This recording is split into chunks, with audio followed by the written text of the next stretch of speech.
Bradford in West Yorkshire, home to one of the largest Muslim communities in England. Bradford is also home to Nabwood School, an 11 to 18 secondary with 960 pupils, 70% of whom are Muslim. Mick Walker is the head of RE and has taught here for 15 years. This programme will follow Mick as he teaches a Year 10 class about peace and conflict in Islam, and we'll see how he handles a potentially difficult situation. I think a lot of teachers who teach RE are not specialist teachers of RE, and they can sometimes feel a little uncertain, a little uneasy perhaps, about dealing with certain controversial topics and issues which they feel might be very sensitive for a non-Muslim teacher to deal with. Obviously we want to know the wrong things and the good things about Islam. There's always two sides to a story. So I think, yeah, it's a good thing if they do teach us about jihad and stuff. Personally, I think it's good to talk about terrorism and controversial issues to get them out of the way and discuss them, and maybe it could be a way of sorting things out. I don't think there's nothing too controversial or too sensitive. The world needs to know that Islam is not a hateful religion, and it's good to see that most people understand that. I think people are very concerned about not causing offence, not causing upset by raising issues, which in my opinion it's more important for these issues to be actually aired and for people to actually articulate worries, fears and anxieties, because often that's when they're dispelled. So this morning's lesson, okay, as you can see from the objectives there, is to do with the idea of peace and conflict and what do we understand in relation to Muslim attitudes to peace and conflict, with particular reference to these objectives. First one being able to assess how the media represents Islam and to what extent this encourages negative stereotypes of Muslims as violent extremists. The second objective is to know and understand what Muslims mean by the term jihad. And finally, to have a balanced understanding of Muslim attitudes to peace and conflict. Okay, so those are the three aims that we're looking at in this morning's learning. I'm not a Muslim, as you know. You are, right? We need to understand what it means to be a Muslim and what the term Muslim means, okay? So to start us off with then, let's have somebody who's prepared to put their hand up and say, what does the word Islam mean? Osman? Submission to the will of God. Submission to the will of God. And it's not submission to anything but to Allah, because if we're talking about Islam, we're talking about an Islamic term, which is Allah, isn't it? We're not using the term God. Okay, we're now going to move on to look at some media images associated with Islam. In groups, I'm going to give you each 2 images. So I want you to write down to what extent these images present a fair and accurate or a biased and unfair image of Islam. Doesn't matter which ones you get. I think it's a bit biased because it's one Muslim, it doesn't mean all Muslims are bad. It's a protest and it's against someone, and it looks calm, it doesn't look aggressive at all. It's like they're protesting for peace or something. Yeah. Look at the way he's wearing the hood as well. Do you think that makes him look a threat or makes him look peaceful? Threat. Why does it make him look a threat? Because you don't want to be seen. Because he's disguising his identity. People who are not from that background could be intimidated by that image, associating the beliefs with the need to disguise who you are, because that means that might affect what you might do, and also the fact that you're holding a gun, which could be seen as an aggressive thing. I know about this one. They're encouraging people to kill. And they're like showing that they're protesting, but they're not showing why they're protesting. They're not doing anything wrong. But they're saying that they're doing wrong. It's the signs that are violent. See, this is the peaceful solution first, opposed to war first. It's warning. Yeah. It's a bit of warning. They don't give no evidence about Muslims actually. So it's showing a negative image of Islam in the media. So most people think Islam's a religion that shows violence, not only peace. Yeah. Peace is Islam is peace, and in this picture it's not showing that, it's showing violence. Yeah. I think it's important that schools don't duck the controversial areas of the curriculum and controversial issues. These sorts of images associate, again, people from a certain faith with acts of terror and destruction. And it means that many people are going to be scared. of people who are associated with that sort of behaviour. The important thing is that you're able to, I think, have some sense of authority when you're talking about the religious traditions which they're coming from and how that people from that tradition might respond to some of those controversial issues, and to avoid a stereotypical view that everybody from that tradition must have this view on that issue. What I'd like us to do now is to move on to another activity. In groups, use the textbooks provided to help you to answer the following questions. Define clearly the term jihad, not what do some people think the term jihad means, but what is a balanced, fair definition of what jihad means. What does Islam have to say about when and how a war should be fought? And what might be some religious reasons for Muslims being prepared to fight in a conflict or in a war? Okay? That's like for self-defense, isn't it? It must be the last resort. It must be authorised and led by a Muslim authority. During the activity, one group of pupils gets into a heated debate about the role of jihad. We're showing you a heavily edited version.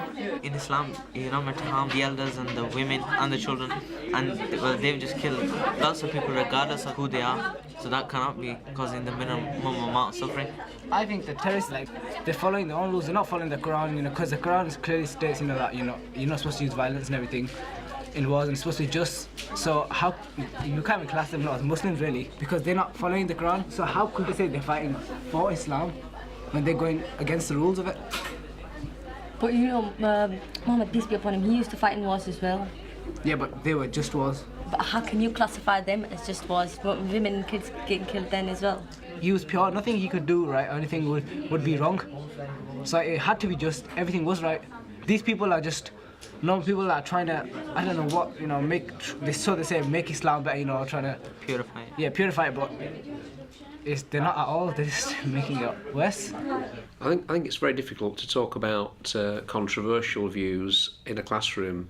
I would take issue with the term wrong views because it's very difficult to decide what view is right and what view is wrong. But I think certainly, yes, there were controversial views expressed by one of the subgroups within the class at one point during the lesson. They're not dying in the name of Islam. But the people are fighting in the name of Islam. They think they are. They think that they're not.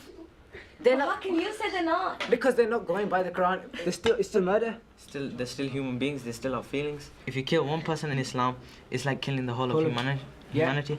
A lot of people die every day. Terrorism, you don't call it terrorism, I call it fight for Islam. Do you think it's good, right? If someone's fighting for the religion to kill their own religion. So it's like, if I'm fighting for Islam, I go out and kill my Muslim brothers and sisters. So you're saying that terrorists kill everyone? They don't It's been proven. 9/11. How many Muslims are there?